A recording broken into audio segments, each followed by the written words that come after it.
Podcast.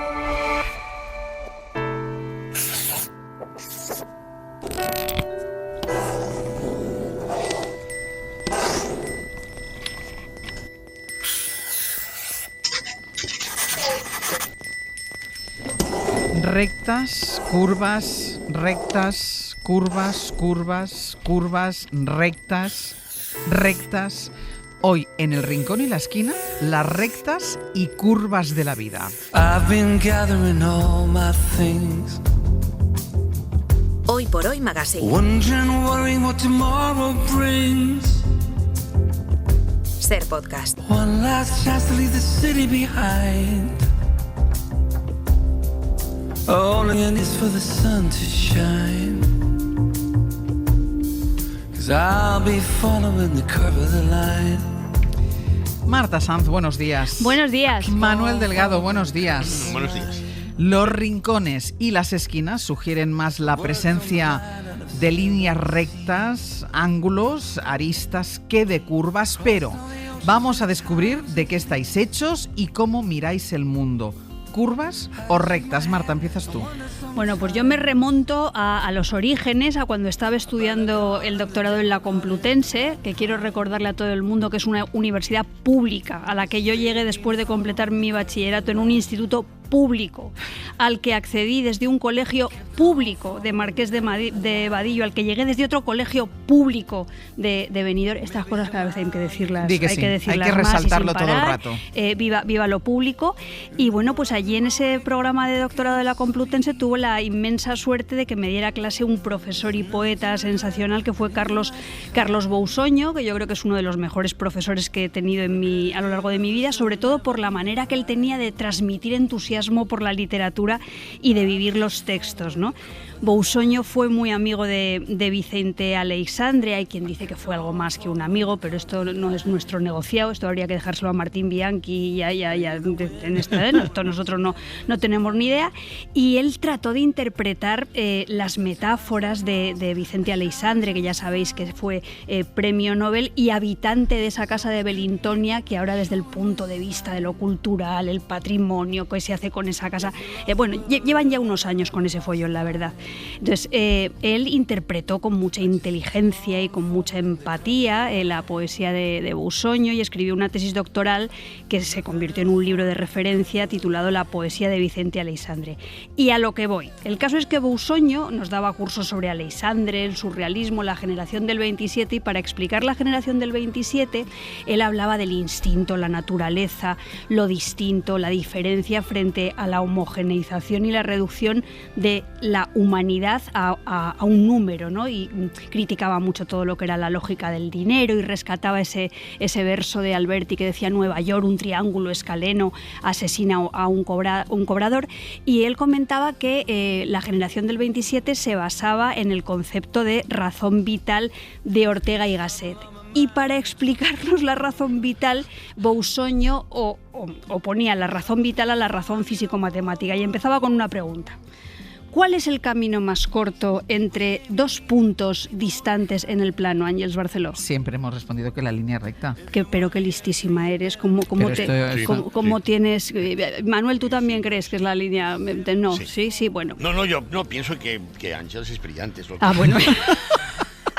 Bueno, pues caso... La pregunta porque era fácil. Es que cuando tiene trampa, sí lo sé. Cuando nos interrogaba sobre esto, nosotras respondíamos la línea recta.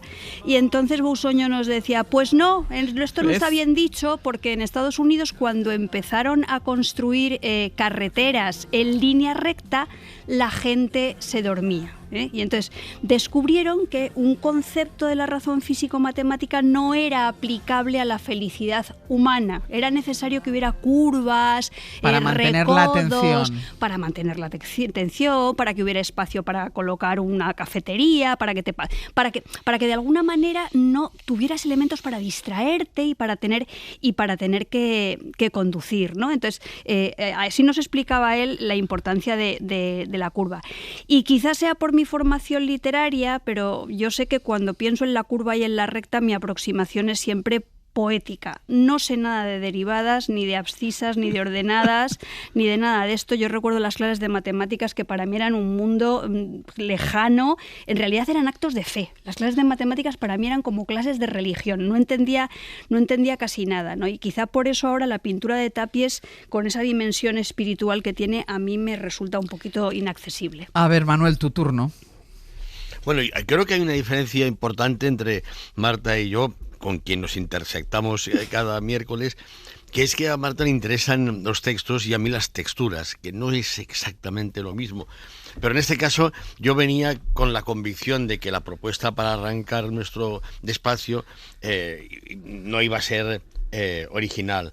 Y es justamente esta maravilla de este gran poeta que fue Jesús Lizano, al que conocí, y porque fue un privilegio, que tiene un poema bellísimo que se llama Las personas curvas. Pero seguro que esto ya Marta ya lo había previsto. Pues sí, mira tú por dónde, del texto y las texturas. En realidad, cuando vi esto, digo, ya, joder, Manuel Delgado, de textos, texturas, lo que sea, pero sí, yo había pensado en los versos de Lizano, ¿qué le vamos a hacer?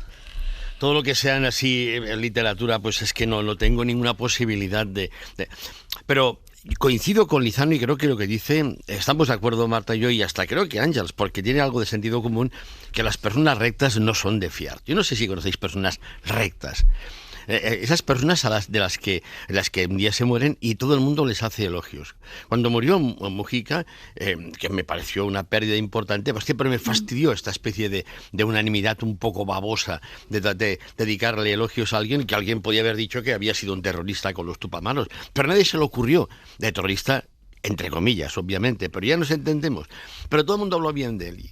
Y ahora me voy a jubilar y ya verás tú cómo me va a meter una mierda de homenaje, me voy a cagar en todo, porque me van a hablar de alguien que no soy yo, que no soy una persona ni recta ni ejemplar. No sé si soy una mala persona, creo que no, pero desde luego no soy una persona virtuosa. En cambio, si quieres, Àngels y yo vamos y hablamos de tu lado oscuro. De tus curvas. Hombre, mira, escucha, eso ha estado bien. Cuidado, vosotras tampoco sois una mierda virtuosas. Me gustaría saber vuestros sucios secretitos. De pronto un día dedicarle espacio a lo inconfesable en las tres. A ver quién gana. De esa cosa que escondes, que nunca se lo contarías a nadie. Àngels es la que tiene más secretos. Y no se lo contaríamos a nadie, lo contamos en la radio ante 3 millones. Mira, déjame un momento, que me voy a publicidad y a la vuelta quiero recuperar ese poema de Lizano para seguir tirando del hilo de las rectas y las curvas a partir de ese poema. Y recordar a los oyentes, 900, 100, 800. ¿Son más de rectas o de curvas? ¿Se fían de las personas rectas? ¿Prefieren la sinuosidad? Venga, 900, 100, 800. Y ahora el loco va a ejecutar el más peligroso de sus ejercicios: comerse un plato de espagueti suspendido en el vacío a 40 metros del suelo. Rogamos que todos guarden el máximo silencio durante su próximo ejercicio, ya que la menor distracción podría resultar fatal. Oye, ¿y si te dijera que vinieses conmigo? Te enseñaría a andar en el alambre, por el aire, con todas las luces enfocándote. Pero ¿por qué ha dicho antes que iba a morir pronto? Con mi oficio, ¿qué quieres? Plum, plum, plum, plum, plum, plum, pata, plum, plum. Me romperé el cuello un día u otro y nadie vendrá a buscarme. Hoy por Hoy Magazine. Ser Podcast. Aquí estamos con Marta Sanz, con Manuel Delgado, hoy en el rincón y la esquina hablando de curvas, hablando de rectas, y hablábamos antes de esta pausa de la publicidad del poema de Jesús Lizano, Las personas curvas. La madre de Jesús Lizano siempre decía, a mí me gustan las personas rectas, y como un conjuro para liberarse de esa frase nació este poema. A mí me gustan las personas curvas, las ideas curvas, los caminos curvos, porque el mundo es curvo y la tierra es curva y el movimiento es curvo. Y me gustan las curvas y los pechos curvos y los culos curvos, los sentimientos curvos. La ebriedad es curva, las palabras curvas, el amor es curvo, el vientre es curvo. A mí me gustan los mundos curvos. El mar es curvo, la risa es curva, la alegría es curva, el dolor es curvo. Las uvas curvas, las naranjas curvas, los labios curvos y los sueños curvos. A ver, Manuel, ¿te identificas con este poema?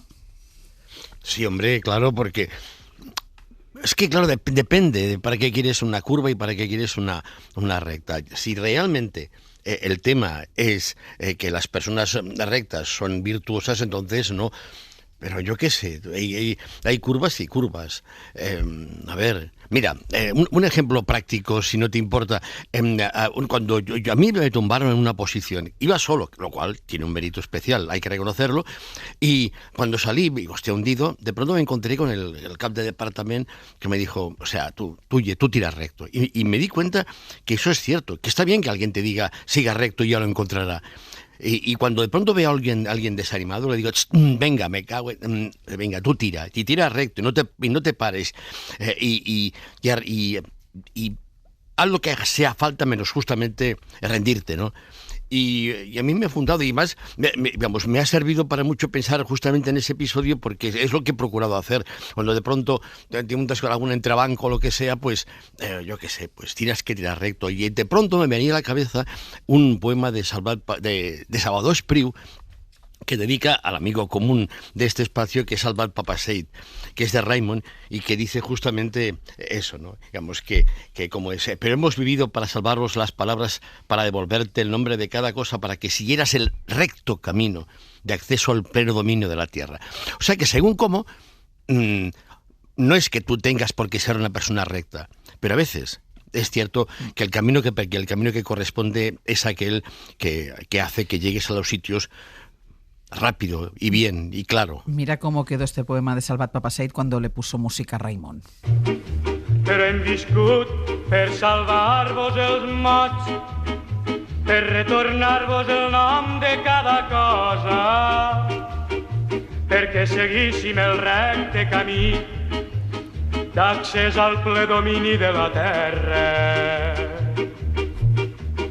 Vàrem mirar ben lluny del desert, davallàvem al fons del nostre somni. Cisternes seques esdevenen cims. Como se ha traspapelado Manuel. Me he perdido, de verdad. Ya, se ha curvado. Te has curvado. Entonces, porque el camino de en este programa, en esta sección, el camino siempre tiene curvas. Nunca recto. Sinuoso. Siempre tiene curvas. Entonces, claro, tú has opinado sobre el poema de Lizano, que los dos habíais coincidido, pero Marta no había dicho nada todavía. Entonces hemos escuchado un fragmento y déjame que vuelva yo al poema de Lizano, Las personas curvas. Escuchamos la parte final y vamos a dejar que Marta comparta lo que tenía que decir sobre lo que le transmite a ella este poema, que digo yo que también tendrá derecho. Sí, no me gusta la muerte porque es recta, es la cosa más recta, lo escondido detrás de las cosas rectas. Ni los maestros rectos ni las maestras rectas. A mí me gustan los maestros curvos, las maestras curvas y los dioses curvos. Libérennos los dioses curvos de los dioses rectos. El baño es curvo, la verdad es curva. Yo no resisto las verdades rectas. Vivir es curvo, la poesía es curva, el corazón es curvo. A mí me gustan las personas curvas y huyo, es la peste de las personas rectas. A ver, Marta. Oye, yo no puedo leer el guión y hablar rápido. O sea, no, es que no sé. Es que es muy difícil. Es que no tienes... Pero tú no ves cómo te vamos guiando. Claro. Es que no, por esta carretera de curvas, que es el rincón y la esquina. Ángels Barceló es tu pastora. Claro, sígueme, por favor. Por favor, haz el favor de seguirme. Ahora le toca a Marta opinar sobre el problema de Lizano. Marta, por favor. Bueno, vamos a ver. Curvas y rectas, ya lo sabemos, son abstracciones, pero a mi ojo poético, y yo creo que al ojo de Jesús Lizano también le costaría mucho reconocer la línea recta y las figuras que se construyen con las líneas rectas en el mundo natural, o sea, líneas rectas en el mundo natural, los filos del cuarzo, la amatista dentro de la roca y estas cosas, pero sin embargo en lo orgánico, en lo vivo, vemos curvas por todas partes, aunque sean curvas imperfectas, los huesos de las frutas, las vísceras, las nalgas, las caderas, un labio, una uva, como dice Lizano, un óvulo, incluso las representaciones del átomo y de los neutrones son redonditas, ¿no? Entonces, posiblemente la cuestión es muy subjetiva, pero yo me siento mucho más a gusto en los espacios con curvas en las personas con curvas, en los paisajes con curvas y en los edificios con curvas. Me siento más a gusto, me siento más cómoda en los estilos literarios con curvas y sinuosidades frente a la delgadez picuda de la recta, ¿no? La curva es amena, turgente, cálida, bellamente innecesaria muchas veces, la recta es práctica. Es como si... Yo en la recta no encuentro ningún sentido del humor. Es más, considero que para que exista relato, para que exista la posibilidad del relato y la seducción del relato, tiene que haber sinuosidades, recodos, subidas y bajadas.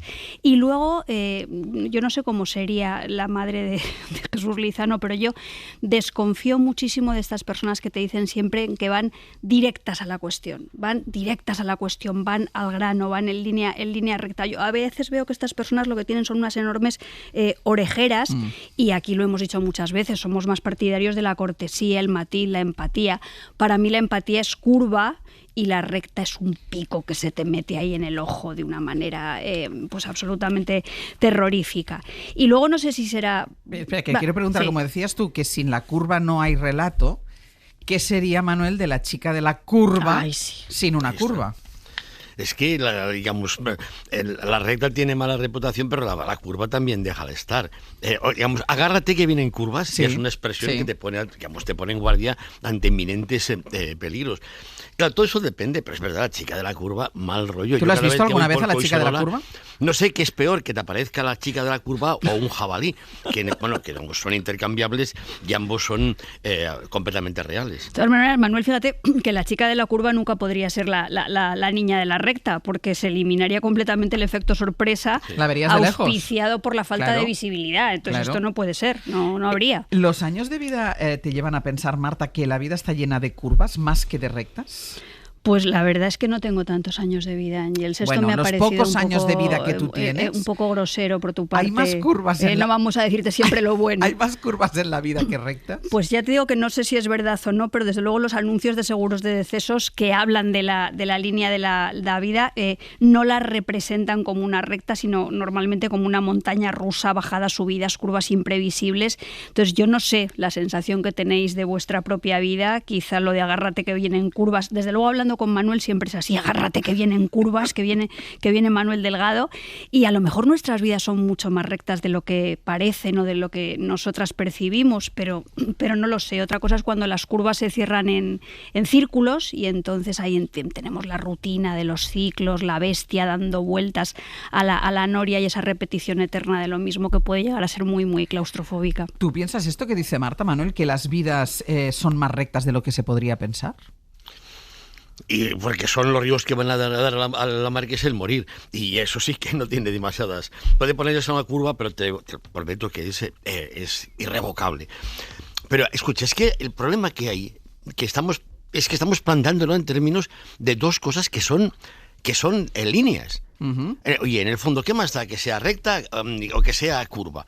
Lo importante básicamente es que es una línea que únicamente puedes seguir a partir de usar en geometría el compás o la regla.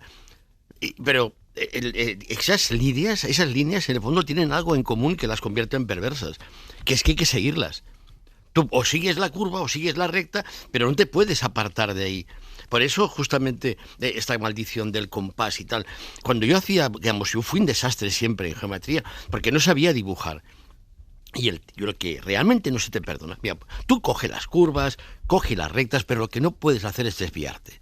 Cuando de pronto se te va el lápiz y de mierda ya, entonces te das cuenta que te has convertido en un desviado, lo veíamos. En el fondo, ¿qué es un desviado? Sino justamente alguien que, sea la curva o sea la recta, decide salirse de la raya, recta o curva, y acaba siendo eso, un desviado.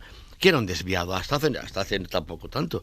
Leían todo lo que eran las desviaciones sexuales, que esto esto es genial, porque cada vez que borran una desviación sexual y la curan y la convierten casi prácticamente en virtud, por debajo ponen otro déficit sexual que es igualmente una desviación. La psiquiatría tiene esto: cuando borra una patología, añade otra, se la inventa únicamente para que la cosa quede equilibrada. Y luego está el tema de la política. Yo siempre he tenido una vinculación histórica con los partidos comunistas, en plural de modestia, porque siempre el partido es el partido, lo demás yo que sé qué, pero esa experiencia histórica del comunismo tiene ese lado triste y hasta trágico, que es que existía una línea, la línea del partido. Sí. Dijo, o sea, ¿estabas en la línea o no estabas en la línea? Y si no estabas en la línea, eras algo que llamaban, que seguramente todavía en algún sitio alguien llama desviacionista, que es alguien que no seguía la línea del partido y sin preguntarse si la línea del partido era recta, curva, ondulada. Aunque yo tengo que reconocer que acepto un poco más las onduladas, incluso las quebradas, pero continúan siendo líneas. Entonces, o sea, a ti te podrían acusar de desviacionista. Yo seguro que pillaba.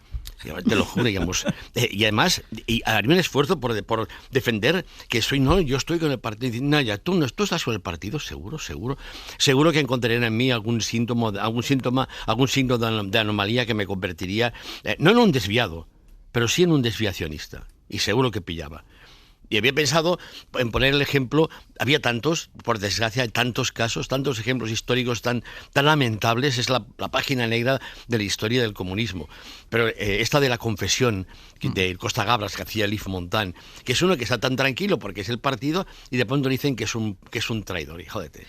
Mira, la confesión que dirigió Costa Gabras, basada en la experiencia de un alto funcionario del Partido Comunista checoslovaco, acusado de espionaje y de ser enemigo de Stalin. El guión lo escribió Jorge Semprún.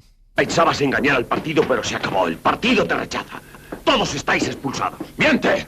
Eso no es posible. Va contra las reglas. Ese es un concepto burgués de la democracia dentro del partido. Conocemos tus actividades criminales en España y Francia gracias a nuestros camaradas consejeros. Han sido expulsados del partido. Los carnés que nos faltan los buscaremos. Usted no es el Comité Central. No, estamos por encima del Comité Central. Nuestra misión es desenmascarar a los traidores infiltrados en el propio comité. Nosotros encarnamos la fuerza proletaria. Y decía Manuel que tanto las líneas como las curvas, las rectas como las curvas son líneas. Dice, al final hay que seguirlas. Oye, perdona, pero escucha, esto valdría para el Partido Comunista y para la Iglesia Católica y para cualquier tipo de movida dogmática, si es que hay alguna que no lo sea. Cuidado, porque si quieres, estás en la línea o te desvías, y eso no se perdona a veces. Líneas que hay que seguir, porque si no las sigues no se perdona o te acusan de desviacionista, porque el mundo, al final, Marta, está lleno de líneas, de curvas, de rectas. Las sigues o no las sigues, pero mayoritariamente las sigues. Hombre, yo creo que la recta, la curva, están en lo real, forman parte de nuestra percepción de lo real, de nuestros prejuicios para marcar, enmarcar e interpretar lo real y sirven para representarlo. Entonces son abstracciones, pero a la vez son concreciones que nos ayudan a mirar y a la vez restringen nuestra mirada. Entonces, el hecho de que para representar la realidad tú decidas decantarte por la geometría pura o por la figuración naturalista, está significando cómo ves tú y cómo quieres expresar, cómo quieres transmitir eso que ves. Por eso tenemos, por ejemplo, en el mundo del arte las naturalezas tendentes a lo geométrico de Cézanne o el cubismo de Picasso, el suprematismo y el constructivismo de Malevich y de Kandinsky responden a visiones del mundo que son distintas a las de la morbidez de la carne de Rubens, la suavidad de Renoir, los cuadros de Bacon.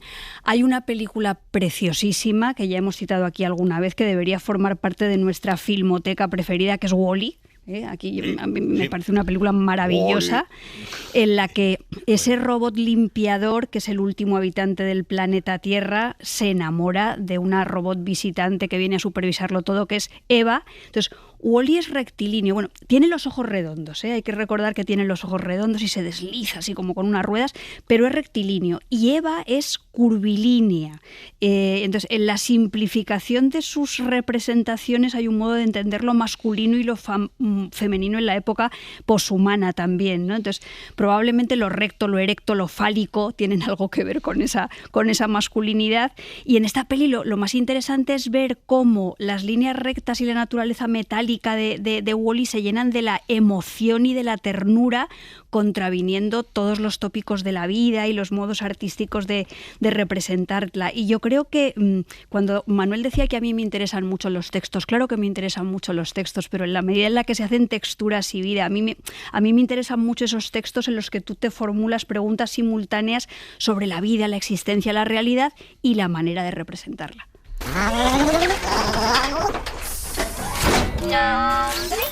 Wally. Wally.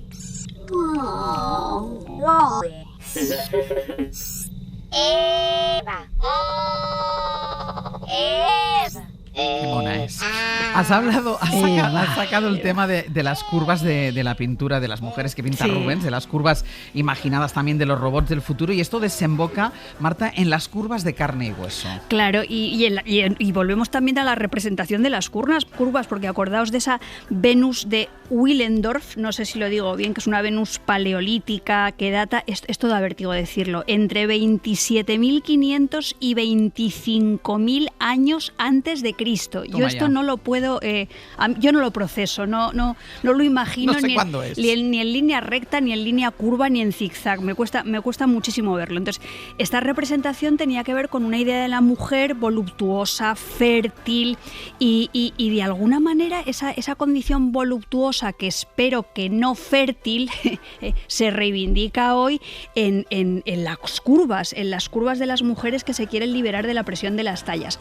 Pero eso también nos lleva a veces a un callejón sin salida, porque cuando yo veo las curvas de las Kardashians pienso que esa curva es violencia, no es liberación en absoluto. Luego tenemos otros momentos, que son momentos de negación del modelo curvilíneo, que nos llevan a un modelo andrógino como el de Katharine Hepburn, a la masculinización, pero vamos, que la línea recta, la línea curva también sirven para hablar de lo femenino, y tenemos un ejemplo en una canción de Antonio Flores que se llama Cuerpo de Mujer. El garabato de un niño es tu cuerpo de mujer. Rectas, curvas, rectas, imposibles de aprender.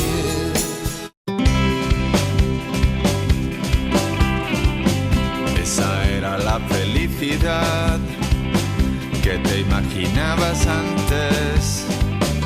Encontrar en la nevera la ternura en fiambreras y la cama bogavante.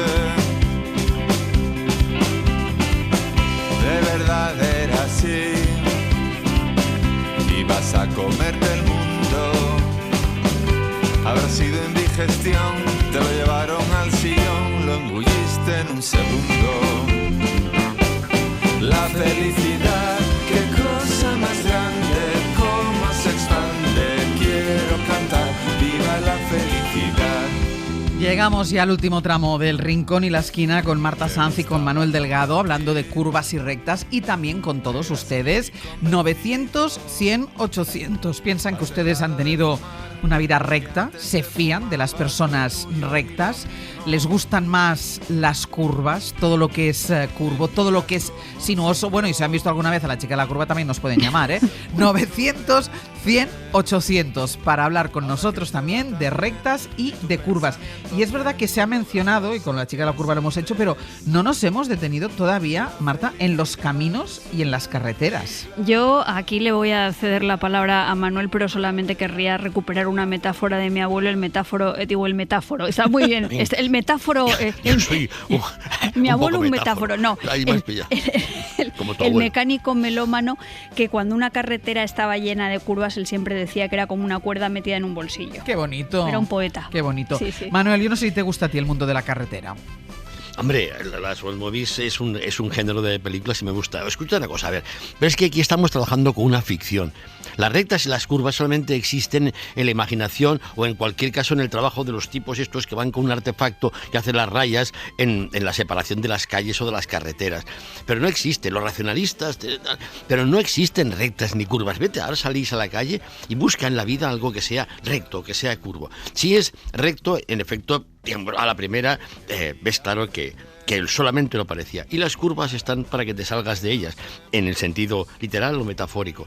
Por tanto, lo que hay es esto, un batiburrillo de líneas que se cruzan y que permanentemente están siendo desmentidas por una vida que no va de líneas.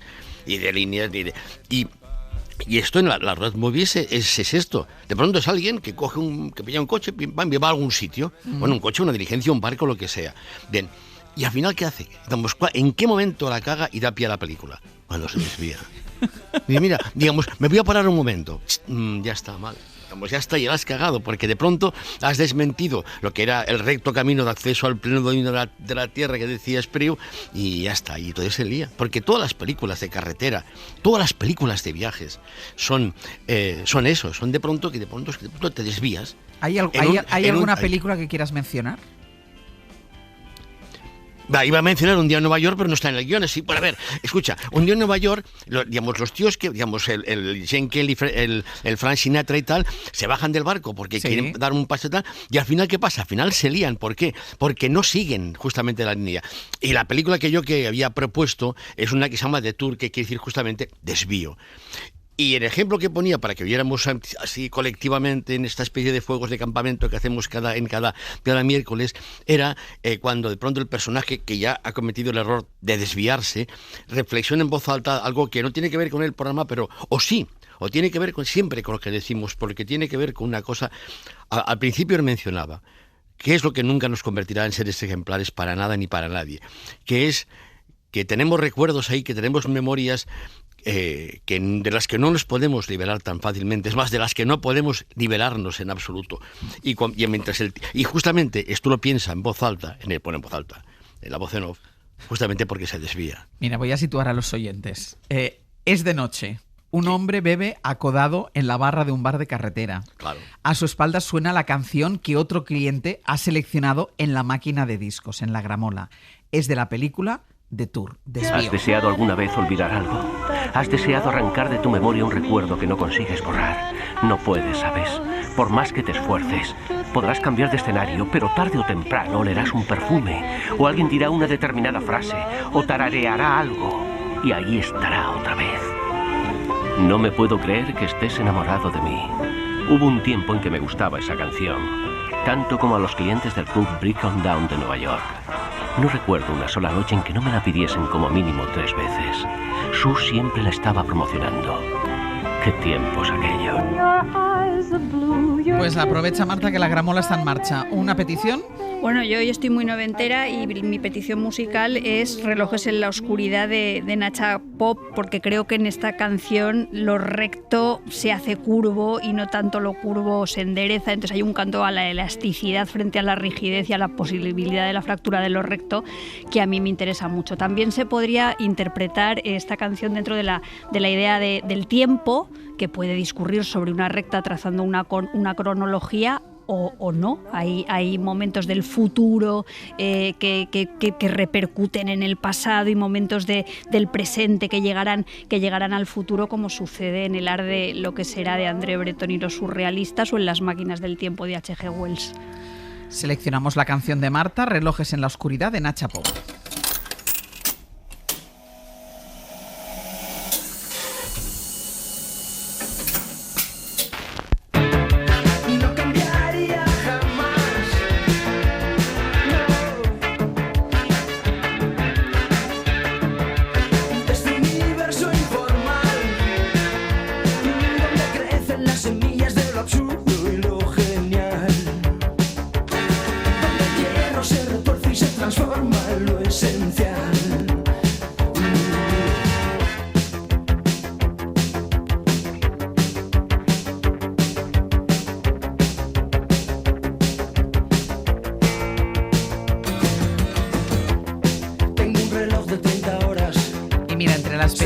Que habíais hecho los dos, había pedido un fragmento de una película, Manuel, Perros de paja, de Sam Peckinpah.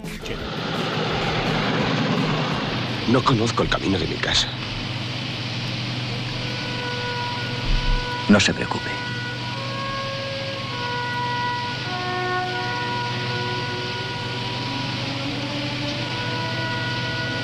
Yo tampoco. Y tú, Manuel, lo habías pedido porque dices que este diálogo o esta contestación, yo tampoco, resume tu sentido de la vida. ¿Tú lo practicas esto en la familia? Es claro que sí, y más me pregunto por qué demonios errar es un error. ¿Por qué ese verbo sirve para dos cosas? Para decir desviarse, perderse, extraviarse y al mismo tiempo equivocarse. ¿Por qué desviarse ha de ser una equivocación? Mira, otro ejemplo que se me ocurría. Dios es un tipo recto, no cabe duda, vamos a ver, es su trabajo. Pero cuando de pronto se encarna en humano, según la historia mítica y tal, Fíjate, la historia de Cristo es un cachondeo de pasión y de turbulencia, que es lo que hace que, lo hablamos del tema, elija como su sucesor al más impresentable de los apóstoles. Claro, digamos, Cristo no puede ser recto. Si, digamos, su vida es justamente, su vida entre los humanos es pura efervescencia, es pura pasión. Pues esto, digamos, ¿por qué de pronto tiene tan mala reputación salirse de la línea? ¿Por qué nos obligan a ser alineados? Tanto da, si es en la curva, en la recta o en la perpendicular. Pero, porque tú, ¿por qué ya está, bueno, yo ya me he explicado. Tú, Manuel, si encuentras una bifurcación, tú estás de excursión en la montaña y encuentras una bifurcación, ¿tú qué haces? Hombre, esto es un ejercicio que hacía con mis hijas y ahora hago con mis nietos. Y hay dos caminos y les digo, a ver, uno sabes dónde va y otros no lo sabes. ¿Cuál es el que hay que escoger? Evidentemente saben que la respuesta es que hay que coger el que no sabes dónde va, lo cual nos ha dado pie a aventuras francamente interesantes, pero no es el momento. El placer de perderse, chicas. Ya. Mira, vamos a escuchar a los oyentes sobre rectas y curvas. Irene, desde Patraix, en Valencia. ¿Qué tal, Irene? Buen día, buenos días. Hola, buen día, buenos días. ¿Eres de rectas o de curvas? A ver, yo soy de curvas, no muy exageradas, pero me encantan las curvas, precisamente porque no me obligan a ir a lo preestablecido o a lo marcado. Uh-huh. Me encantan las curvas, tanto en las carreteras, siempre que no sean muy exageradas, tanto en la vida. No pretendo saber todo lo que va a pasar en las siguientes 24 horas. Y soy flexible, no todo el mundo no tiene que responder a un mismo patrón y demás. El único problema que tengo yo con eso es que mi marido es de rectas absolutas. Bueno, entonces, claro, él todo lo programa, todo lo pone recto y me dice, ¿y tú qué has hecho? ¿Tú qué te has preparado? Y yo, nada, lo que salga. ¿Cómo que lo que salga?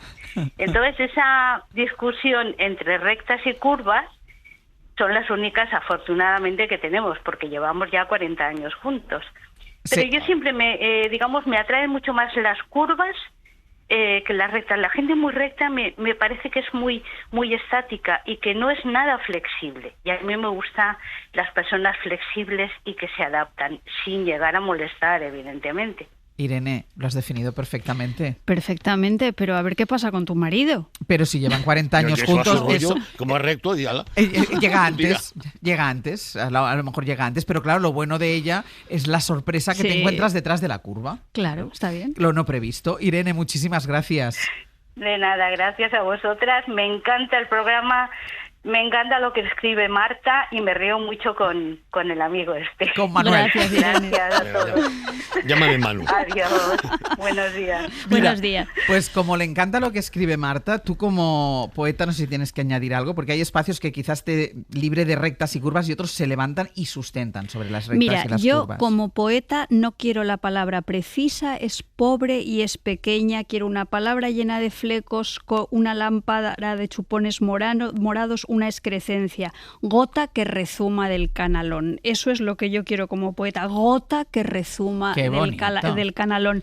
Y como poeta una vez escribí un poema que era un espacio, entonces delimité sus centímetros cuadrados, su área, y lo identifiqué con un piso de protección oficial, probablemente para decir la poesía que a mí no me interesaba. Arquitectónicamente me gusta mucho esa definición de la arquitectura orgánica, los experimentos como Torres Blancas, las casas de Fran Lorray, la casa en la cascada, todas estas cosas. El diseño como organismo me interesa mucho, esa prevalencia de lo curvo y de lo curvo imperfecto. Pues vamos a dejarlo aquí, porque ya no hay tiempo. Con lo de más. Cuerpo de mujer pensaba que ibas a poner la de Camilo VI. Bueno, pero es que pídetela tú también, ¿no? Pero es que a él se le ocurren las cosas durante el programa y él no entiende que aquí hay un sistema informático que nos dificulta sacar las cosas así. Se me ocurre después. Claro. A mí se me olvidó citar este libro de Andrés Barba, La recta intención, que habla de los fanatismos, de las obcecaciones que podemos identificar en enfermedades como la anorexia o en las neurosis, en todas estas cosas, con lo cual estaría muy bien hablar de un libro que no es una novedad, que es un libro que es bueno y ya está. Ya, porque tiene sus años, por el Claro. color que tiene. Tantas obras. Hasta la semana que viene. Adiós. Un beso. Un beso. Hoy por Hoy Magazine. En la última biografía no autorizada, Para algunos es un pesado que no deja de salir en la tele, para otros es un muy pesado que no deja de salir en la tele. Él es Miguel Ángel Revilla, esa persona a la que el rey emérito le reclama 50.000 euros por derecho al honor al estimar que su reputación ha sido dañada. Sí, honor, reputación, sí, rey emérito. 50.000 euros son muchos euros, y muchas anchoas. Acabo de ver la cotización y el euro está a anchoa y media. Esto quiere decir que por 50.000 euros te dan 75.000 anchoas. 100.000 si son anchoas de las grandes. Hace un par de semanas, él y Juan Carlos estaban convocados para el acto de conciliación para ver si acercaban posturas y se desestimaba la demanda. El emérito ni se acercó. Al estar en una regata, no tuvo más remedio que regatear a Revilla. Estoy pensando que podría hacer frente a la demanda del emérito vendiendo las tarjetas platino que le dieron por ir tantas veces al Hormiguero. Ese programa es casi su segunda residencia. Ha ido mucho, la verdad es que sí. Algunos critican a Revilla por darse cuenta recién ahora de alguno de los chanchullos del emérito. Chanchullos que hasta los elefantes de Botsuana conocían desde hace años. Y eso incluso con la memoria de elefante que tienen los elefantes. Ser podcast.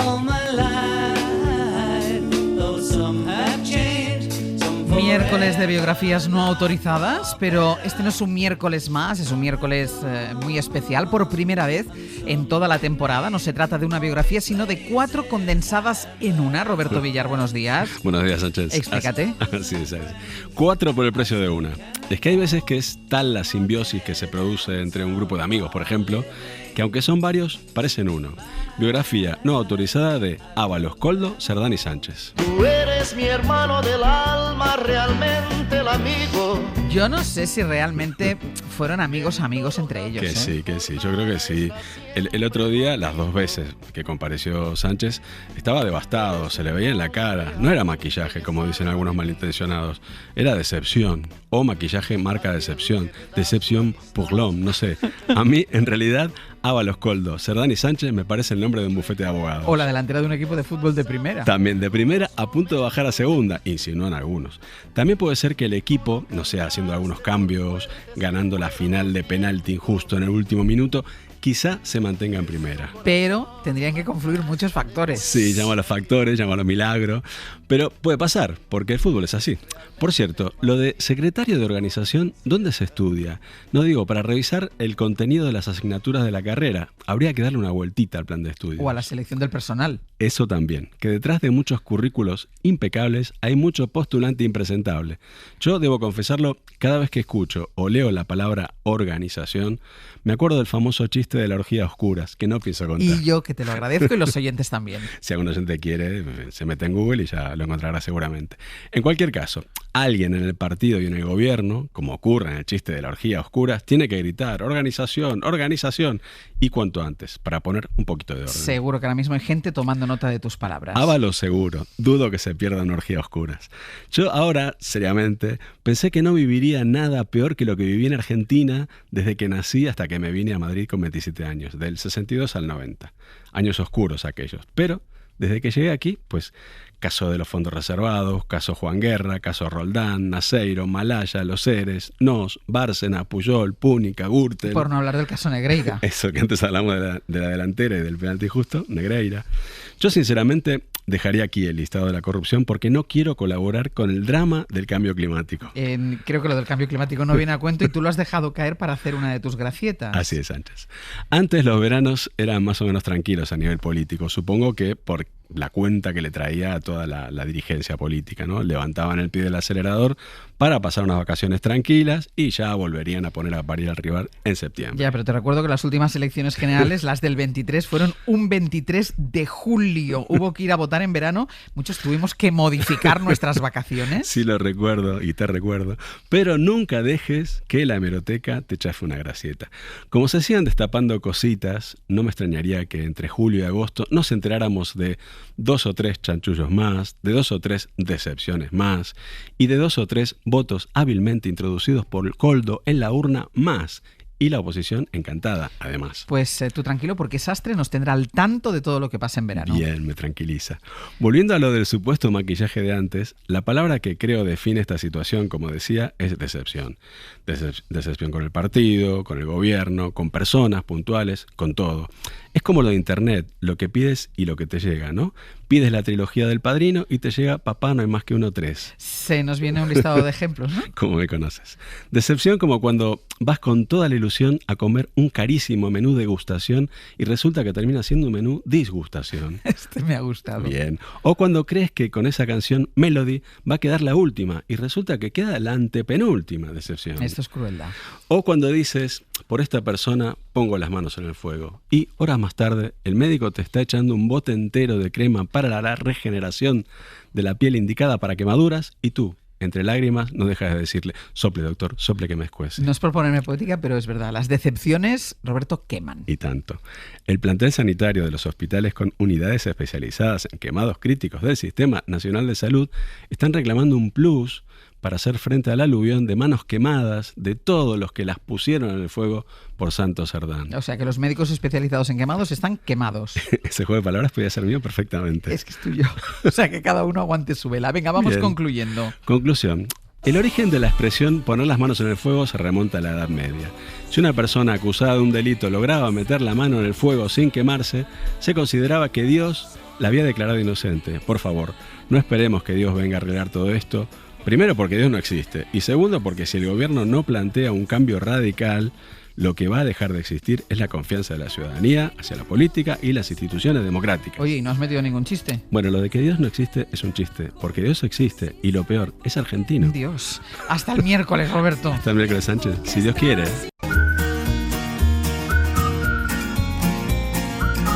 Hoy por Hoy Magazine.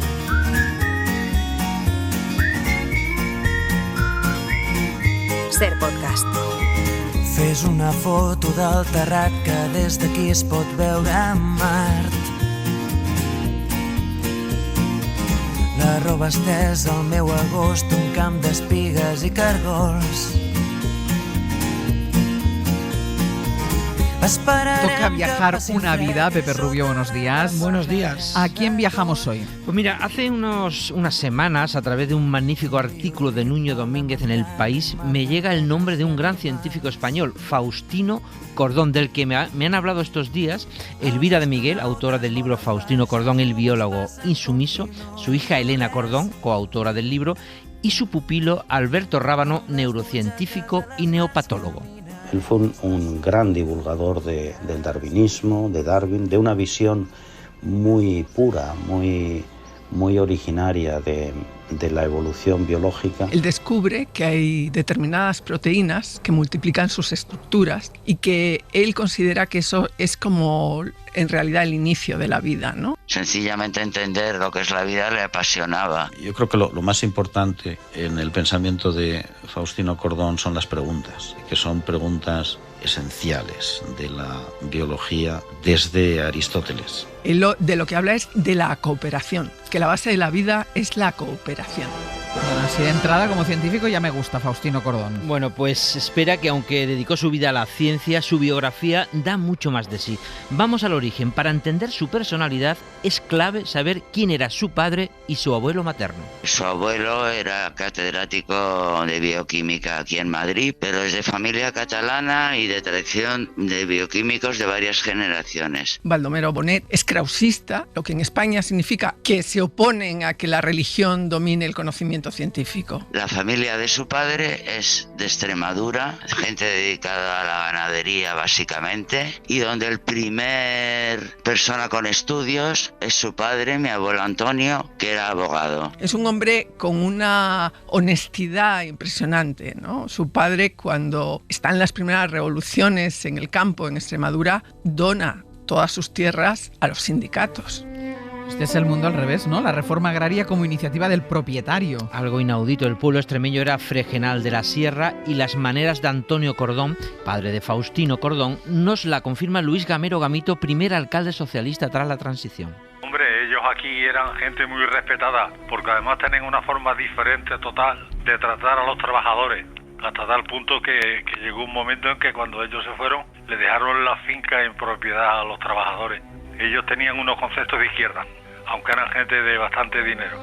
Con esta base familiar puedo imaginar, ¿no?, la educación que recibió Faustino Cordón. Pues bueno, el padre lo envía con su abuelo a Madrid para que esté cerca de un científico, va al colegio El Pilar y luego a la residencia de estudiantes, educación libre de enseñanza en estado puro, y ahí descubre que lo suyo es el arte. Se va un tiempo a la finca de Fregenal a pintar, sus dibujos gustan y aunque al padre no le mata de ilusión, lo envía a París. París en ese momento es la meca cultural del mundo, ¿no? Y se marcha a París con 19 años, allí conoce a Picasso. Vamos, conoce a Picasso, pero porque él se presenta en la casa de Picasso sin que nadie le invite. Y también conoce a Aurelio Fortul, un joven arquitecto venezolano que le inicia en el pensamiento de Marx. Y se pasan la noche discutiendo, rebatiendo, pero lo cierto es que la mañana siguiente mi padre se afilia a la célula de arquitectos donde estaba Aurelio Fortul.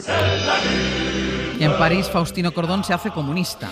En un contexto mundial de crisis del 29, de ascenso de los fascismos en todo el mundo, y él dice, esto de ser artista no es lo que necesita el mundo en este momento, y así nos lo cuenta Elvira de Miguel y Elena Cordón, autoras de Faustino Cordón, el biólogo insumiso. Entonces él, viendo esa situación, decide que para ser útil a la sociedad debe convertirse en un técnico al servicio de la sociedad. Eso le hace pensar que el arte es pequeño burgués y esas cosas, que no es una cosa importante, que lo que hay que hacer es colaborar con la sociedad de otra manera. Entonces lo que hace es volver, para no ser una carga para su familia, hace la carrera de farmacia en 2 años, poco más, y luego se dedica a preparar oposiciones para catedrático. O sea, se saca la carrera de farmacia en 2 años. Sí, se la prepara por libre, como hizo con la pintura, en la finca El Prior, entre las dehesas de Fregenal de la Sierra. Faustino quería ser químico, pero su padre le aconseja farmacia, que a unas malas le permite abrir un negocio. Pero estalla la guerra civil y se alista en Madrid al 5º Regimiento Comunista, dirigido entonces por Carlos Vidali. Y en la primera reunión, el jefe pregunta: bueno, aquí alguien sabe hacer explosivos, aquí alguien sabe hacer gases y tal. ¿Hay algún químico tal? No responde nadie. Entonces Faustino Cordón, siempre valiente, da un paso al frente y dice: yo soy farmacéutico. Bueno, carcajada general, claro. Y entonces Vidali le pregunta: ¿pero sabes hacer explosivos? Y dice: bueno, sí, yo sé hacer explosivos. Y queda nombrado jefe de armamento del 5º Regimiento. Y Faustino Cordón se mete de lleno en la guerra civil. Bueno, y toda su familia, algunos sin esperarlo y sin comerlo ni beberlo. Sus padres se vienen de Fregenal a Madrid pensando que, bueno, lo de la guerra será corto. Pero los grandes propietarios del campo no le perdonaron al padre lo de dar las tierras a los jornaleros. Y lo pagó el único hijo que se quedó en el pueblo. Antonio, que es un chico apolítico, quiere estar con su novia, quiere estar pasando el verano porque había empezado ya a estudiar medicina, y lo que ocurre cuando llegan las tropas de Franco es que lo sacan del tren y obligan a sus compañeros de instituto a fusilarlo. ¡Qué horror! Faustino Cordón nunca pudo enterrar a su hermano, que fue recuperado en 2013 por las leyes de la memoria histórica, pero es que se lleva a sus hermanos más pequeños a Madrid para protegerlos en el laboratorio donde trabajaba del 5º Regimiento, y un sabotaje de los franquistas provoca otro drama. Hay una explosión y en esa explosión muere su hermano menor, que solo tiene 10 años, y mueren también 2 de sus mejores amigos que se habían alistado al laboratorio con él. Y también sus 2 hermanas menores que estaban viendo el laboratorio y tal, sufren heridas diversas, sí. Y él se queda tuerto. Fue muy duro, vamos. Él se quedó sin sus 2 hermanos pequeños en menos de un mes. No quiero ni pensar lo que fue eso para mis abuelos. Por favor, saquemos a Faustino Cordón de la guerra civil, o al menos de Madrid. Bueno, Faustino, cuando se hacen con el poder los casadistas en Madrid, que terminan entregando la capital a Franco, huye buscando a su hermano Baldomero, también comunista y miliciano, camino de Alicante, y termina en el puerto donde miles de republicanos esperaban unos barcos que nunca llegaron. Pues él lo relataba como un momento tremendo, donde en una noche él vio 3 suicidios, desesperanza absoluta, claro, miles de personas cercadas, y de ahí pasaron a campos de concentración que no tenían nada que envidiar a los de los nazis. Les detuvieron, les llevaron al famoso campo de los Almendros, que Mas tiene una obra maravillosa sobre este sitio. y del campo de los almendros al castillo de San Fernando. O sea que Faustino Cordón estuvo en el terrible campo de los almendros de Alicante. Hasta el que se ha acercado nuestro compañero de Radio Alicante, Dani Rodríguez. Albergó a cerca de 20.000 republicanos que no consiguieron exiliarse desde el puerto de la ciudad. Aproximadamente medía 200 metros de largo y 80 de ancho, y las condiciones eran extremadamente precarias. No tenían comida ni techo. Algunos se alimentaban de los almendros y las raíces del terreno, y muchos enfermaron o murieron. En la actualidad, el campo de los almendros es un pequeño parque situado en el barrio de La Goteta, entre un centro comercial, un polideportivo y una clínica. Se ha convertido en un espacio verde y zona de paseo para muchos vecinos. Un monolito inaugurado en 2014 recuerda que en ese lugar, inmortalizado por Max Aub en su novela Campo de los Almendros, fueron recluidos durante unos días miles de republicanos capturados en el puerto alicantino al final de la Guerra Civil Española. También hay una placa conmemorativa en recuerdo a las víctimas. Y que nadie olvide que en España también hubo campos de concentración. ¿Cómo sale de esta nuestro futuro científico Faustino Cordón? Pasó primero 15 meses en la cárcel, primero en Alicante y luego en Elche. Comparte presidio con su amigo Ignacio Bolívar y su hermano Baldomero, y dedica el tiempo a estudiar idiomas y leer. Elvira de Miguel y Elena Cordón. Él estudiaba inglés, hizo también la traducción de Mommsen, porque él hablaba alemán. En esa época el alemán era la lengua de los científicos. Y no dejó de trabajar en ningún momento. Consideraba que en la cárcel estaba con la élite de España. Con lo mejor de España estaba en la cárcel con él. Le parecía que estaba con gente digna. Y cuando sale de la cárcel, ¿cuál es el camino? Bueno, su madre maniobró para que saliese de la cárcel sin un expediente detrás, pero aún así se va a Barcelona unos meses porque no era conveniente que volviese a Madrid. Y es su amigo Ignacio Bolívar, que tenía buenos contactos, el que le dice que hay una plaza libre en los laboratorios de Celtia en Porriño, Pontevedra, pero antes tuvo que pasar por comisaría por un salvoconducto. Entonces, cuando le ve el comisario, le dice: espérese usted, y atiende a todos los demás, y él está diciendo: ya voy otra vez para adentro, claro. Y cuando acaba este comisario, le dice: usted no se acordará de mí, pero yo he trabajado en su fábrica de armamento en Madrid. Claro, mi padre se queda espantado, pero le dice: usted me trató muy bien cuando fui a pedir trabajo. En la guerra nadie sabía quién era nadie, a cada uno le tocó donde le tocó y hizo lo que tenía que hacer. Bueno, voy a dar el salvoconducto. Claro, me imagino que después de ese momento Faustino Cordón sale corriendo de Barcelona camino de Porriño, en Pontevedra. Vamos, ni pasó por casa.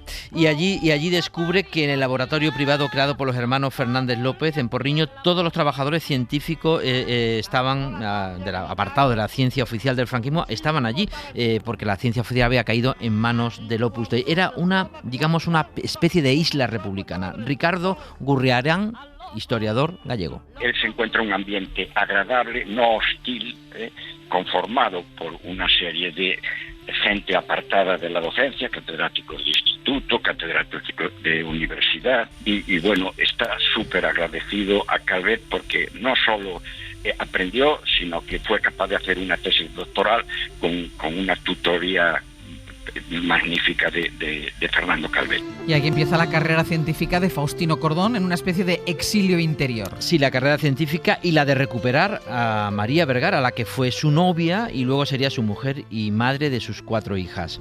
Igual que en todos los laboratorios donde trabajó, vivió en un ambiente republicano, en su familia también. Nosotros íbamos al colegio estudio, que era el único colegio que había mixto en Madrid. Era un colegio, pues como seguidor de la institución libre de enseñanza. Luego en mi casa no había ni televisión ni radio, porque a él le parecía que en mi casa estábamos nosotros y no dejaba entrar, digamos, el mundo franquista exterior. Y claro, mi madre trabajaba, que tampoco era frecuente, trabajaba en el Archivo Histórico Nacional. Luego pusieron una farmacia que se ocupó mi madre, no él. Y mi padre pues trabajó siempre en laboratorios, en Celtia, en Ibis. O sea, Faustino Cordón de alguna manera creó su mundo. Y centró su vida en la investigación de su teoría hasta el final de sus días, ya en democracia, cuando crea la Fundación FIBE, su mítica teoría evolutiva. Lo que salía de las investigaciones prácticas que él dirigía, luego él solo lo analizaba desde su óptica, desde su idea de que los enzimas estaban una unidad de vida anterior a la célula, de que son los que generan la célula. Él tiene una cosa que se llama el Tratado de Biología Evolucionista. Ese tratado de biología evolucionista, él hizo 2 tomos. El tercero no lo pudo acabar. El primero se centra en las proteínas, el segundo en la célula y el tercero iba a ser para los animales. O sea, su teoría evolucionista es a la que dedica toda su vida. Y entre sus colaboradores más cercano estaba Alberto Rábano, neurocientífico y neuropatólogo. Lo conocía desde niño y terminó trabajando para él en el FIBE. Era un hombre que todo lo escribía. Era una forma de trabajo muy basada en notas. La biografía se habla de los miles de notas que él dejó. Esas notas las conocíamos muy bien porque cada vez que él tenía, pues empezaba a pensar en algo, sacaba un papel y escribía. Pero la relación personal con él era muy, muy, muy cómoda y muy grata. O sea, se puede leer en su biografía que se acaba de publicar. Faustino Cordón, el biólogo insumiso de Elvira de Miguel y Elena Cordón, escribía notas de todo, cartas, tratados, libros, alguno de gran éxito como Alimentar hizo al hombre, y también era muy comprometido social y políticamente. Faustino Cordón, lo que era, como nos cuenta Elvira de Miguel, era un gran humanista del siglo XX. Consideraba que había que hacer las cosas bien, cooperar, que eso, aunque nosotros no lo viéramos, las generaciones futuras lo verían, y sembrar equidad sirve siempre para el bien de todos. Él consideraba que la tarea de las personas es luchar por la paz y el desarme, y que luchar por la paz y el desarme es luchar por la libertad. Yo creo que en estos momentos que vivimos, esas frases de Cordón son muy importantes. Para la libertad. Maravillosa la historia de Faustino Cordón, nuestro insumiso, nuestro Darwin particular, el hombre que ha vivido el siglo XX de todos, pero también su siglo XX particular, el hombre que incluso pudo ser un gran artista y lo dejó todo por la ciencia. Su legado, además de la magnífica biografía de Elvira de Miguel y su hija Elena Cordón, está en la Fundación Maragall y en la web faustinocordón.org. Y si quieres quedarte con una idea de cómo era, esta fue su reacción cuando un amigo le llama al laboratorio el 23F de 1981 y le dice que han dado un golpe de estado. Que no me molesten, por esto yo no voy a dejar de trabajar. Déjame en paz, que no me quiero saber. Hasta luego, Pepe. Hasta luego.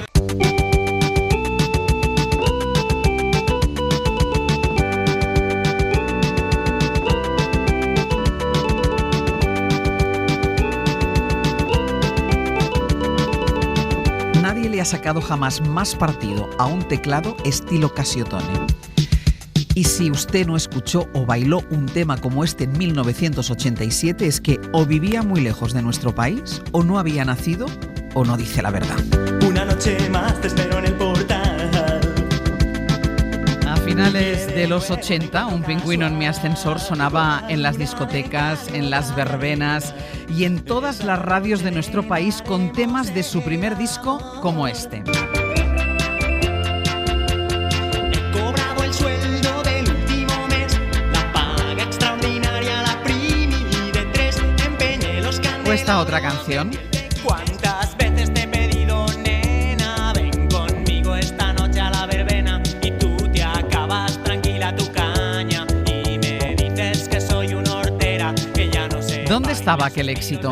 Fernando Neira. El fenómeno de Un pingüino en mi ascensor puede que merezca un análisis más sociológico que exclusivamente musical. Estamos en la segunda mitad de los años 80. Ya no es esa España tan feliz, tan alegre y tan descocada como en los años de la transición. Hemos entrado en la Comunidad Económica Europea, la inflación está desbocada y aparece un grupo de músicos que apelan al hedonismo, al escapismo. Desde luego está el pingüino, pero también acordémonos, Inhumanos, Los Refrescos, Aquí no hay playa.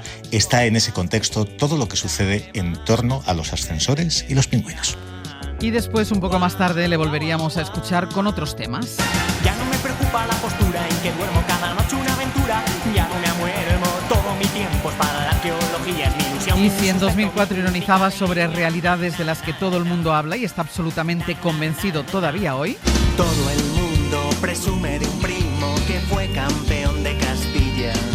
Yo presumo de que a veces me arrimo y te rozo la rodilla.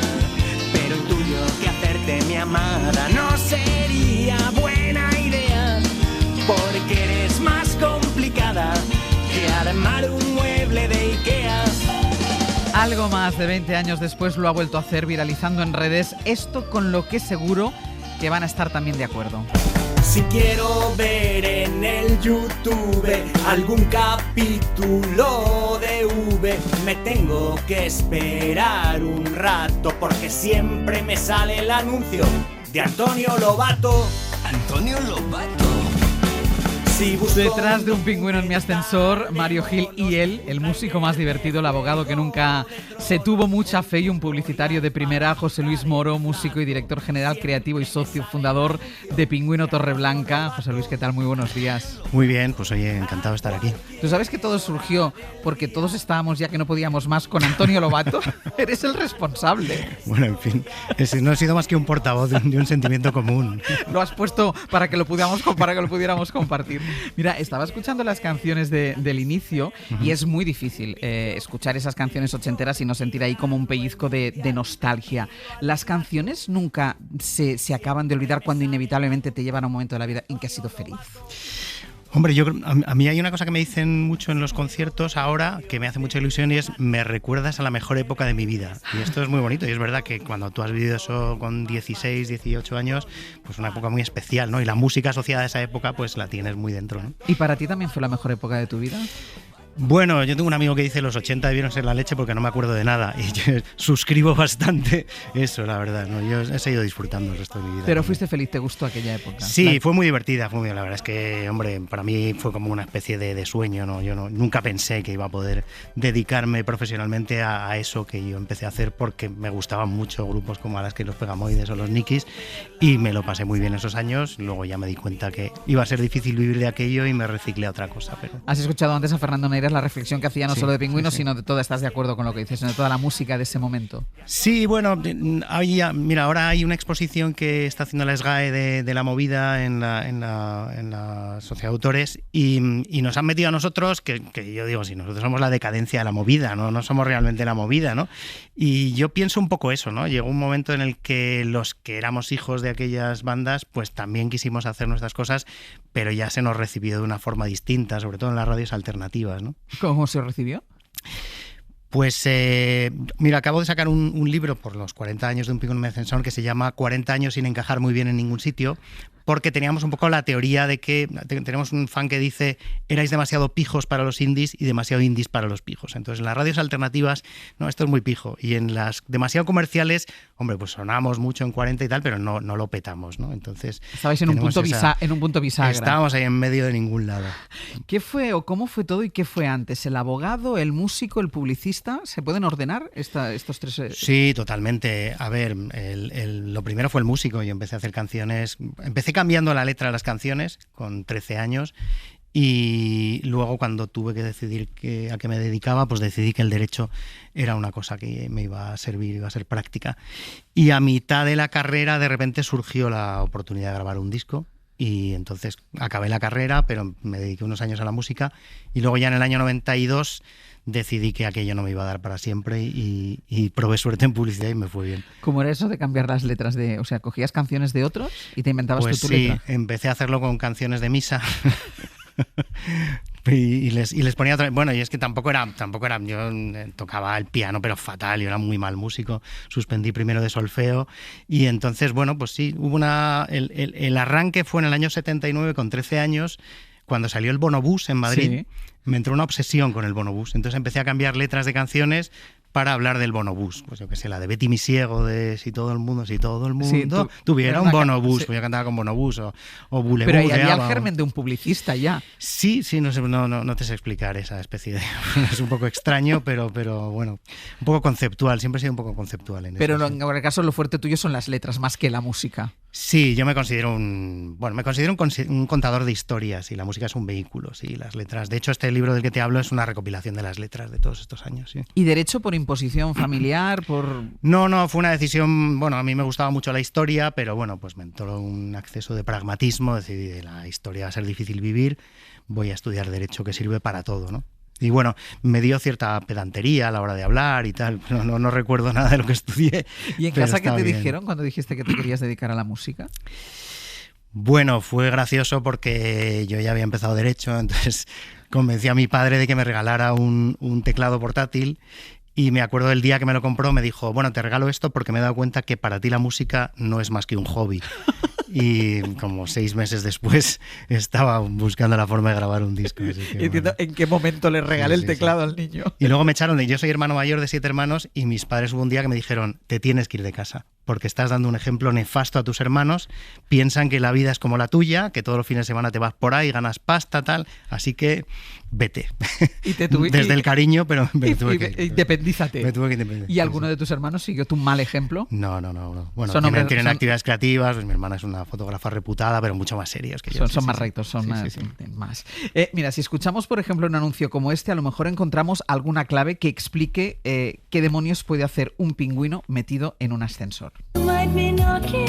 En tu tienda Pingüín Esmeralda está la moda que pega. Medias que pegan. Jerseys y jerseys que pegan. Y lanas. Solo en tu tienda Pingüín Esmeralda la moda que pega y pega. ¿De dónde surge eso de un pingüino en mi ascensor? De todos los animales que uno puede ver en un ascensor, ¿por qué un pingüino? Pues mira, esto que acabas, que por cierto este anuncio no es mío, lo quiero aclarar para que nadie se... el primer nombre que yo me puse, yo tenía una obsesión, yo me quiero dedicar a la música, pero no quiero llamarme José Luis Moro, porque en aquella época eso sonaba a cantautor y a mí me parecía lo peor, los cantautores en aquella época, luego con el tiempo los he respetado más, pero en aquel momento yo decidí que tenía que tener un nombre que no se supiera muy bien lo que era, ¿no? Y el primer nombre fue El Pingüino Esmeralda, precisamente porque ya hacía una versión del jingle de los anuncios de Pingüino Esmeralda. Luego aquello me sonó un poco regular y bueno, no sé por qué un día tuve que decidir sobre la marcha, necesito un nombre porque tenía que mandar una maqueta a una emisora. Y bueno, un pingüino me ascensor, ya está. No tiene mucha explicación. ¿Aplicaste las técnicas del marketing a tu promoción musical? No, porque por entonces todavía no me dedicaba a la publicidad. Luego con el tiempo sí interrelacionado las dos actividades, sí. Pero te has quedado con el nombre de pingüino bien grabado, porque en la agencia de publicidad se llama Pingüino Torreblanca. O sea, tu socio pone el apellido, pero tú pones el pingüino. Sí, porque todo el mundo me conoce como pingüino al final, como pingüi o pingüino. Entonces, bueno, pues al final es una marca y las marcas valen mucho y decidí. ¿Y tu socio no tiene nombre de animal? Mi socio no tiene nombre de torre de ajedrez. ¿Cuáles eran entonces tus referencias musicales?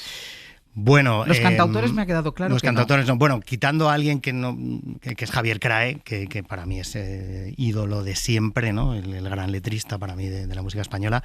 Y luego pues los grupos que empezaron a surgir en Madrid pues a finales de los 70, pues Aviador Dro, a las que los Pegamoides, los Nikis, Glutamato y Yeye, un montón de grupos, Siniestro Total, un montón de grupos que me encantaban, que les iba a ver y que yo quería ser como ellos, ¿no? ¿Y que te gustaban sus letras?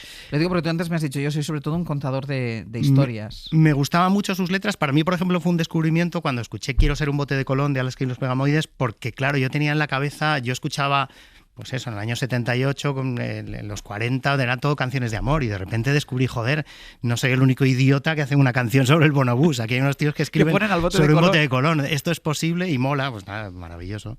Todo, el origen de todo, de meterte en la música y después incluso yo creo que en la publicidad, hay un punto de lo que quiero es divertirme. Absolutamente. Porque era lo que yo sentía cuando iba a ver a aquellos grupos al Rocola y a los colegios mayores. Yo decía, es que me parece tan divertido subir a ese escenario, provocar a la gente, porque era siempre provocación, ¿no? Salir vestido de nazi, decir lo que fuera, simplemente porque era divertido que la gente se escandalizara, no por ningún tipo de ideología, ¿no? Y yo dije, yo quiero hacer esto, me parece súper divertido. ¿Y hacer publicidad también te parece súper divertido? Hacer publicidad es divertido. Hay una diferencia grande con la música y es que cuando yo hago música no tengo que gustar a todo el mundo. Y esto mola mucho, porque gustar a todo el mundo es mucho más aburrido. La publicidad no digo que tenga que gustar a todo el mundo, pero no puede disgustar a nadie. Y esto es más difícil y un pelín más aburrido, pero mola. ¿Y hay clientes que no te entienden a la primera? Que tú les hacen una propuesta y dices, ¿viste? Muchísimo, todos los días. Algunos hacen mal, no dándote la razón porque creo que se equivocan, y otros seguramente tengan razón y están viendo que lo que propongo es una insensatez. Pero sí es difícil. ¿Y tú puedes dejar de trabajar con alguien o para alguien en el caso de que te vayan llevando a un terreno que no es el tuyo? Sí, bueno, lo hemos hecho más de una vez, porque al final, claro, tú eres responsable un poco del trabajo que sale de la agencia y la reputación vive un poco del trabajo que haces, entonces si estás haciendo algo en lo que no crees, esto no es bueno para nadie, ¿no? Tiene que haber también ese punto que tú me decías antes. Yo cuando veía los grupos me gustaba también el punto divertido, pero de provocación. En la publicidad tiene que haber ese punto de provocación también. En la publicidad es bueno que lo haya, cada día es más difícil porque hay un sometimiento a las redes sociales sobre todo y a la cantidad de gente que se indigna a la mínima. Entonces es muy complicado este equilibrio, ¿no?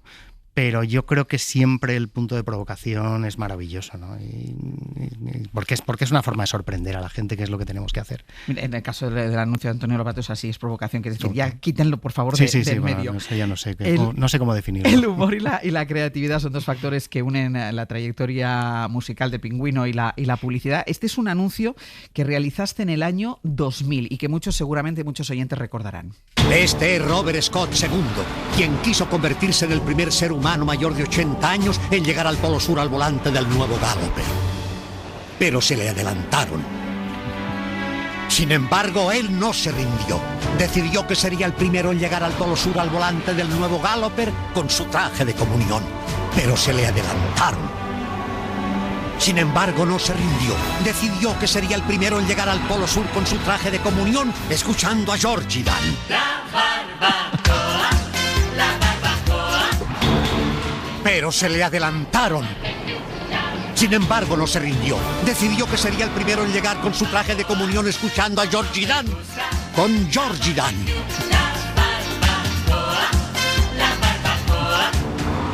Pero una vez más... ¿Otro con Georgie Dan? Muy bien, siga. Un todoterreno japonés con la más alta tecnología por este precio. Muy pronto todo el mundo tendrá un Galloper. Este es uno que seguro que ahora cuando lo estaban oyendo muchísima gente lo ha recordado. Y este otro de una compañía de telefonía móvil jugando con el nombre de la ciudad gaditana de Tarifa. Buenas tardes. Mire, le llamo para ofrecerle una tarifa. ¿Está usted con...? No, tarifa no. Es que no tenía otra palabra ustedes para decir que nada más que tarifa, siempre lo mismo. ¿Pero qué problema tendrá la compañía telefónica para hablar tan más de nosotros? Que si tarifa básica, que si tarifa barata, ¿perdona? Es que si tú buscas tarifa en internet, lo primero que sale son las ofertas de las operadoras. Todas las compañías telefónicas son unas pedazos de máquinas. Importe, tasa, coste. ¿Será por sinónimo? ¿Qué espacio ocupa en tu vida el surrealismo? Porque yo, recordando el primero con Georgie Dan, dices esto es surrealista. ¿Qué espacio ocupa? Bueno, mucho. Yo soy súper fan siempre he sido muy fan del surrealismo, de los Monty Python, de un montón de gente que hace pues eso, humor del absurdo. Pues me encanta, es un género que me encanta. ¿Y anuncios como este o ideas como esta salen de una conversación con más gente? ¿A cuál más surrealista? No, fíjate que esta última idea es súper sencilla. En realidad es una palabra que es tarifa, que la utilizan todos los operadores y hay muchas ideas que están ahí, que se le pueden ocurrir casi a cualquiera y luego es un poco como las conviertes. La suerte de que Tarifa está en Cádiz y cualquier cosa que diga un gaditano es divertido escucharle y bueno, se juntaban muchas cosas. Pero... Y luego hay una canción más reciente titulada nada menos Fichar a Punset, de director de marketing de Bimbo, es una carabea que parece el resumen de la lucha por triunfar en la publicidad. Y decidió lanzar tigretones con sabor a sobrasada y fichar para los anuncios a Juan Manuel de Prada. Fue como enviar a Michael Jackson al limbo, fichar a Punset de director de marketing de Bimbo. Pues esto es una cara B. Es una cara B, sí, esto no se ha publicado nunca en disco.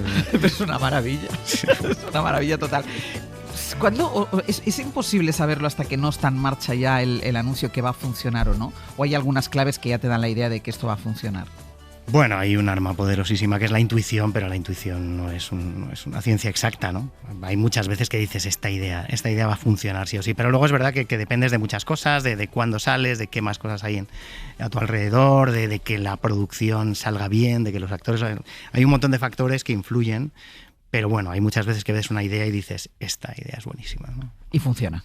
Y funciona casi siempre que lo sientes, funciona. Y antes me decías que es verdad que ahora hay muchos con las redes sociales, bueno, que es todo... El punto provocación, sobre todo, se complica un poco, pero la publicidad de hace 20, 25 años era muy diferente a la de ahora. ¿Ha cambiado mucho?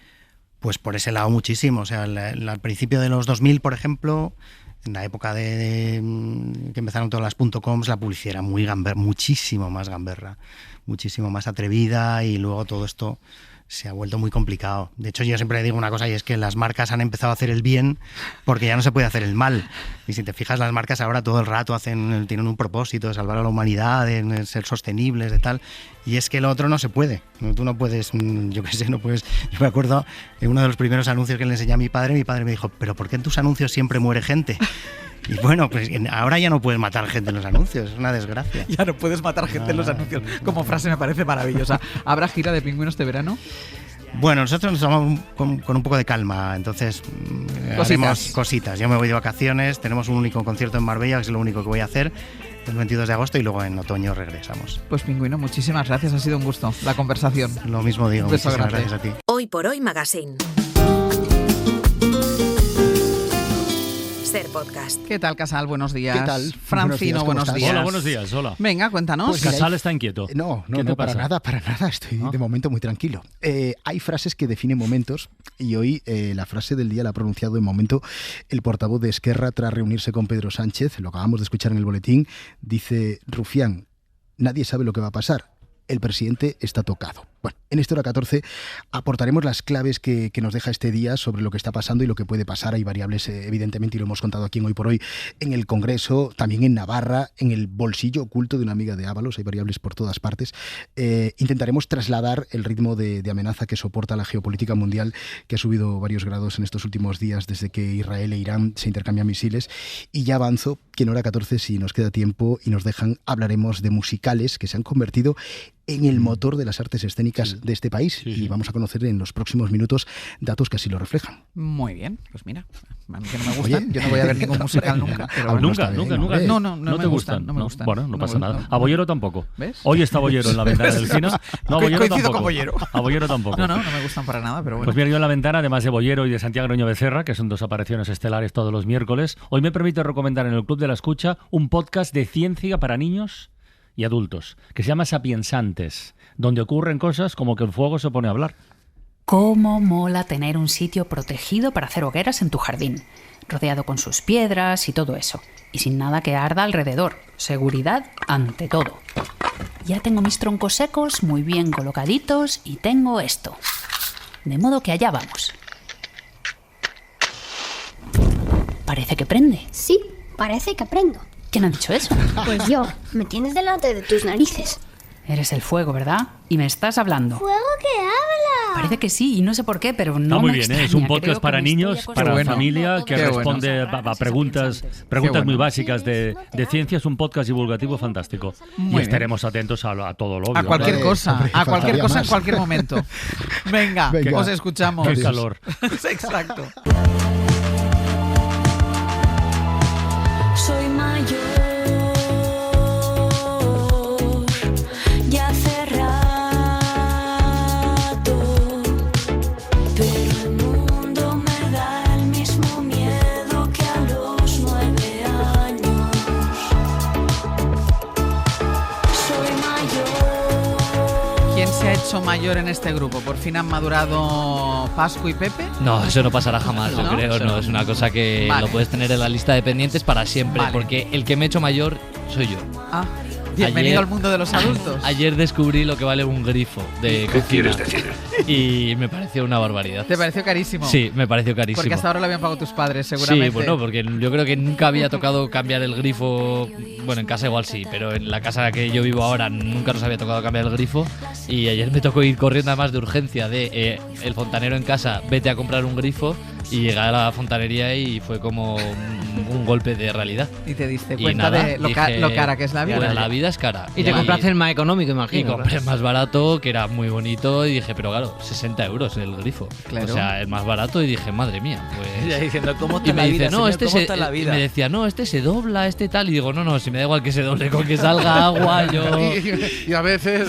Sí. Esto me ha recordado mucho a cuando Iñaki Gabilondo dijo que el verdadero paso de la ausencia de responsabilidades a las responsabilidades absolutas está cuando él o ella descubren, al marcharse de casa, que las camisas no se doblaban solas. Claro. Que había que hacerlo. Claro. Pues claro, ahora hay que comprar O grifos y cuando pagarlos. se estropea la caldera y Bueno, no hay nadie también. para llamar al señor que la arregle y tienes que llamar tú personalmente, porque claro, esto son... Esa es la vida. A mí me pasó con las cortinas. O sea, yo las primeras cortinas que me tuve que pagar, dije, ¿perdona? Que son carísimas. Carísimas. Sí. Y ahí dije, soy una señora. Sí. Pagar sí, sí. facturas en general, ¿no? Yo creo. Exacto. Sí. Es como Claro, porque cuando sales la luz, el agua, cuando sales el de internet. la casa en la que te lo pagan todo y Madre mía, cuántas cosas hay que pagar. La mayoría de edad pasa de comprarte el chicle a comprarte el grifo, ¿no? Correcto. Exacto. Y guardar tickets de cosas. Ayer, por ejemplo, pues eso, compras el grifo y guardas el ticket porque por si acaso se estropea el grifo se dentro de 3 estropeará? años. La garantía. La garantía. que y luego no sé cuando qué. la necesitas nunca la encuentras. No, claro, por supuesto porque que no. yo soy adulta y hay nunca un, la encuentro. hay un cajón de papeles ahí que no sabemos muy bien de dónde ha salido ni dónde irán a parar, pero se les ahí borrará está, la sí. tinta. Yo Pero creo que no, nos no, podríamos hacer especialistas cada uno del equipo en algo, a manitas en algo. Muy difícil. Cada uno de una yo cosa. niego, Pero- hasta luego, pero- niego. a los otros. Lo Yo, intentaron por con ejemplo, Pascual, yo o te sea abro que- puertas con Solán de Cabras. ¿Cómo? Yo ya no llamo a cerrajero, yo cojo una botella de Solán de Cabra y abro puertas. Ya, pero sí, eso Solo sí, con no. Solán Sí, de Cabra. pero esto no vamos a No. explicarlo porque eso no vamos a explicarlo. Solo con Solán No de vamos a Cabra. explicarlo. Pero No. bueno, pero si necesitáis eso, ahora yo necesito a alguien que haga otra cosa. Así nos repartimos y, Pero- no, y no pero- gastamos Y pasta. robamos casas, ¿no? Pero iba a decir, lo de abrir puertas no es muy de manita, o sea, necesitamos alguien que... Oye, no es fácil. Yo, por No, ejemplo, es de delincuente, Pepe. Es que el- llevamos la semana de oro de... el timbre de mi puerta no funciona. No Perdona, funciona. O sea, la sigue gente sigue tiene... sin funcionar. Pero hace Efectivamente, muchos años que sigue- no te funciona. Sí, efectivamente. Pero también es que estuve yo creo que Imagínate estábamos que en Severino estuviera especializado en timbres. Claro. No, Sí, no, entonces, no mi lo pregunta soy. es, Debe ¿alguno venir de a casa. vosotros sabe arreglar un timbre? Pero tú, pero tú Yo podría, agradeces yo- que no vaya. No, yo encantada. Yo de la vida. Yo creo O sea, que bueno, Ángel cualquier presentaba cosa. hora 25 y el timbre ya no Yo funciona. podría, pero yo podría. Y Sastre creo que también, porque nosotros lo hicimos el verano pasado. ¿Tú crees que podrías arreglarme el timbre? Sí, montamos un timbre con el No, ferretero. montar no, hay que arreglar el que hay. Sí, vos Sastre y yo vamos los dos juntos además. ¿Tienes cerveza fría en casa? Sí, eso siempre. Sí, pero solo Eso la siempre. vais a ver cuando se arregle el timbre. Sastre está de Totalmente. vacaciones. No le encalomes a Sastre lo del timbre porque estarías tú solo. Pero a mí es que Ante me el- parecería ante el maravilloso. O sea, hay gente que sabe arreglar estas cosas. No, hay gente muy Sí, manita. sí. Yo ayer lo muy pensé, manita. cuando estaba el fontanero ahí arreglando el grifo, le miraba y decía, yo es que si te pones a hacerlo tampoco tiene que ser tan difícil. No te Sí crees, lo pero, es. pero es que no te Sí lo pones es. tampoco. Hacen fácil No, lo hay que es cosas difícil. que Exacto, Hacen exacto. fácil lo que es Colgar una difícil. lámpara, Ya. por ejemplo, es súper complicado colgar una lámpara. A mí me pusieron un ventilador de techo y yo dije, yo jamás sería capaz de poner esto. O Mi sea, me hermano caería los un pone. aspa en la cara y me Sí, abriría un yo ojo. sí ¿Él quería pone ir ventiladores de techo? Ay, Sí, pues para de eso hecho- sí, Pascual. De hecho, no sabe que yo le voy a pedir que me ponga uno. Tarda un poquito, o sea, no soy tan profesional porque tarda un poquito, entonces por eso necesito la Pero eso quiere decir cervecita. que sabes hacer funcionar el taladro. Sí. Sí, pero eso Que taladra y no vamos, destaladra. Yo ahí sí que me ofrezco. Yo electricidad y agua Sí, ¿eh? me echo para atrás. Agujerear, Pero sí. todo lo demás lo que queráis. Yo no he cogido un taladro en mi vida. Ah, yo sí. No he Buah. hecho nunca un agujero. Y es más peligroso lo que parece. un Pues taladro. Ángel, Uy, ese te es peligroso. relaja, ¿eh? Sí, o sea, claro. sí. Hasta que ves la cara del vecino de arriba. No, es una cosa que puedes pasar tus ratitos de ocio, una meditación perfectamente. O con colgar tu- un cuadro montando recto. cosas, colgando cuadros, haciendo agujeros.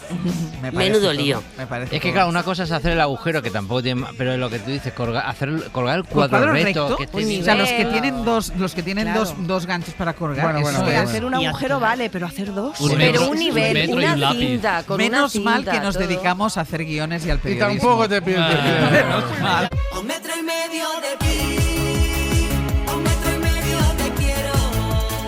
A 1,5 metros de ti, a 1,5 te camelo. A 1,5 de ti. Vamos ya, Ana, con el último compás. Eso es, con mucha energía y con una breve biografía de un pingüino en un ascensor, porque vamos a ver cómo un tipo llega a desdoblar tanto su personalidad para ser abogado, publicista, cantante, porque ha estado con nosotros José Luis Moro y nos ha llevado al origen de su gran creatividad.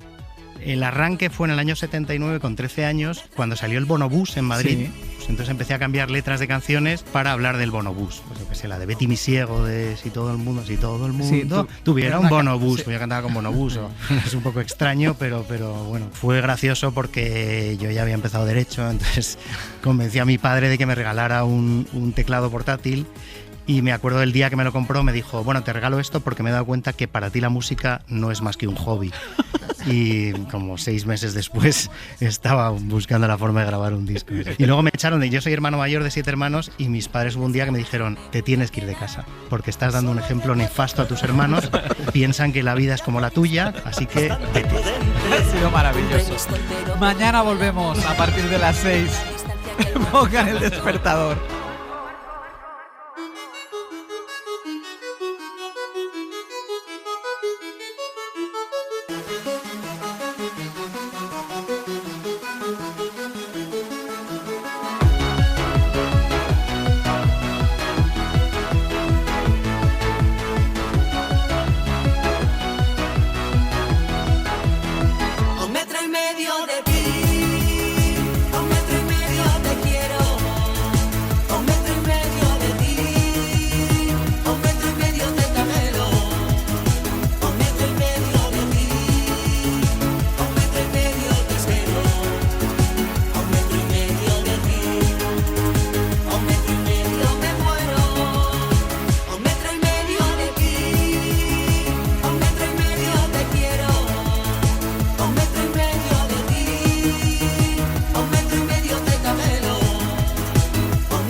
Hoy por hoy, Àngels Barceló. Para no perderte ningún episodio, síguenos en la aplicación o la web de la SER, Podium Podcast o tu plataforma de audio favorita.